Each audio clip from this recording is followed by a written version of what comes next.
আসসালামু আলাইকুম। আজ আমি পিৎজা বানিয়ে দেখাবো। এই যে 1 কাপ ময়দা নিয়ে নিয়েছি,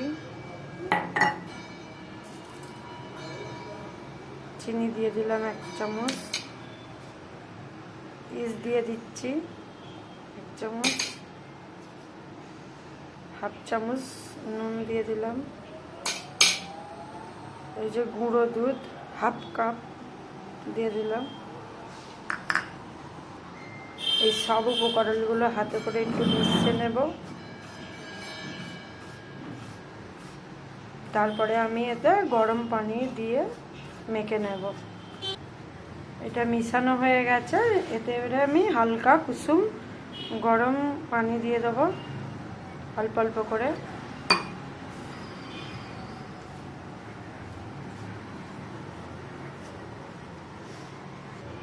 আর অল্প করে একটু দিচ্ছি, অল্প অল্প করে দিতে হবে আর মাখতে হবে। এখানে রেডি হয়ে গেছে এটা। এবারে এতে একটু সাদা তেল দিয়ে দেবো, দিয়ে মাখকে রেখে দেবো। তেল অল্প করে সাদা তেল দিয়ে দিলাম, একটু এরকম করে মাখকে এই ডোটা এবারে এর ভেতরে রেখে দিলাম। এই যে চাপা দিয়ে আমি 2 ঘন্টা রেখে দেবো। ঠিক আছে, এই প্লেটটা চাপা দিয়ে রেখে দিলাম। 2 ঘন্টা বাদ আমি এটা খুলব। মুরগির মাংসটা কেটে ধুয়ে পানি ঝরিয়ে নিয়েছি। এবারে এখানে আমি দিয়ে দিচ্ছি হাফ চামচেরও কম জিরে মরিচ গুঁড়ো, স্বাদ মতন নুন দিয়ে দিচ্ছি, কাশ্মীরি লঙ্কা গুঁড়ো দিয়ে দিচ্ছি, টমেটোর সস দিয়ে দিলাম 1 চামচ, 1 চামচ আদা বাটা রসুন বাটা একসাথে মিক্স করা দিয়ে দিলাম। তারপরে এখানে দিয়ে দেব লেবুর রস দিয়ে দিচ্ছি। তারপরে এগুলো আমি এরকম করে মিক্স করে নেব। মুরগির মাংসটা ম্যারিনেট করা হয়ে গেছে, এখানে রেখে দিচ্ছি।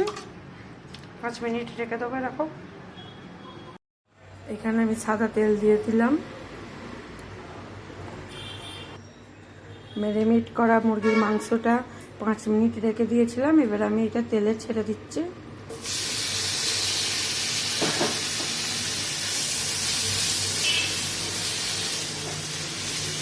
এ থেকে মুরগির মাংস থেকে যে একটা পানি বেরোবে, পানিটা পুরো মেরে ফেলবো, সেদ্ধ হয়ে যাবে।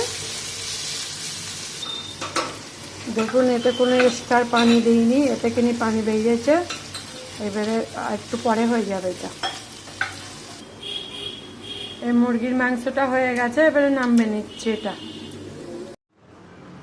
এই ডোটা এবারে হয়ে গেছে, 2 ঘন্টা রেখে দিয়েছিলাম। দেখুন ডোটা ফুলে কত বড় হয়েছে। দেখুন ডোটা ফুলে কত সুন্দর হয়েছে। এবারে একবার এরকম মেখে নিচ্ছি নরম করে। পুরো নরম হয়ে গেছে, বেলে নেব। এই ডোটা এবারে বেলে নিয়েছি। এই ডোটা এত বড় করে বেলে নিয়েছি। দেখুন এটা একটু ছোট হয়ে যাবে। এই বাসনটাতে দেবো, একটু মাখন দিয়ে দিলাম। মাখনটা এরকম করে মিশিয়ে পুরো বাসনটাতে দিয়ে করে দিতে হবে, তাতে নিচে পুড়বে না রুটিটা। এই বাসনটাতে রুটিটা দিয়ে দিয়েছি। এবার আমি একটা কাঁটা চামচ দিয়ে এরম করে নেব। এরম করার কেন কারণটা হচ্ছে এটা ফুলবে না। আমাদের লাইটটা একটু খারাপ আছে, তাই এরম লাইটটা কাঁপতেছে। এর ওপরে দিয়ে দেবো রেড চিলি সস।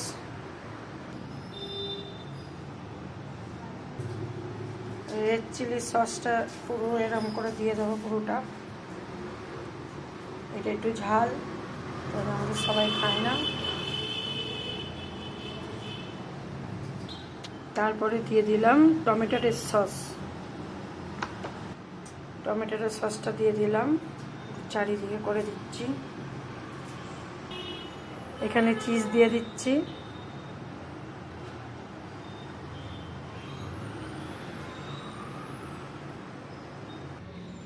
আমি এখানে আমুল চিজ দিয়েছি, আপনারা চাইলে অন্য চিজও দিতে পারেন। এইবারে আমি দিয়ে দেবো এখানে গ্রিন চিলি সস। সরি, আমি ভুল বলে ফেলেছি, তো এটা ক্যাপসিকাম দিচ্ছি গ্রিন,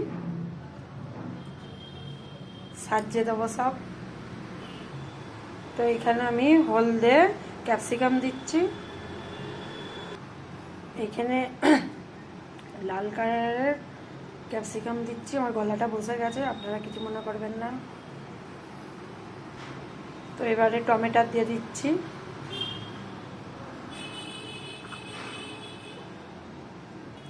তো এখানে পেঁয়াজ দিয়ে দিচ্ছি,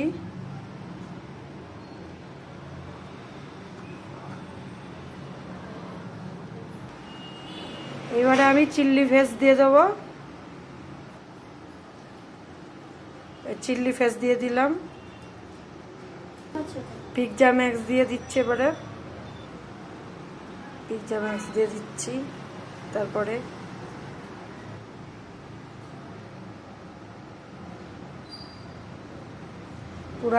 পুরো আমার এটা পুরো রেডি হয়ে গেছে। এবার আমি চুলায় বালি দিয়ে করব। এখানে আমি চুলার ওপরে কড়া দিয়ে বালি দিয়ে দিয়েছি, বেকিং স্ট্যান্ডটা বসে দিয়ে দিলাম, এর ওপরে বাসনটা বসে দেবো পিৎজার। এখানে পিৎজার বাসনটা বসে দিয়েছি, এর একটা ঢাকনা চাপা দেবো, দিয়ে গ্যাসটা জোরে দেবো খানিকক্ষণ, তারপরে ধিমে আছে 45 মিনিট হবে। এই চিকেনটা ভুলে গিয়েছিলাম, মনে পড়ে গেল এখন লাস্টে, এই যে দিয়ে দিচ্ছি। এত কিছু মনে রাখা যায়। এখানে চিকেনটা দিয়ে দিয়েছি, ভুলে গিয়েছিলাম, আমি একটু ভুলে যাই, এত কিছু মনে থাকে নাকি। এই টেবিলের উপরে চাপা দিয়ে দিলাম।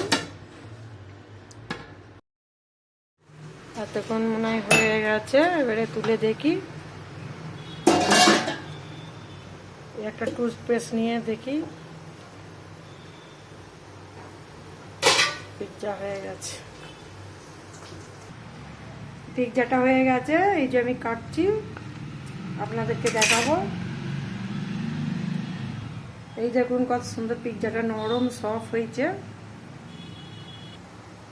আপনারা দেখে খেয়ে তারপরে সাবস্ক্রাইব করে দেবেন। রাখছি বন্ধুরা।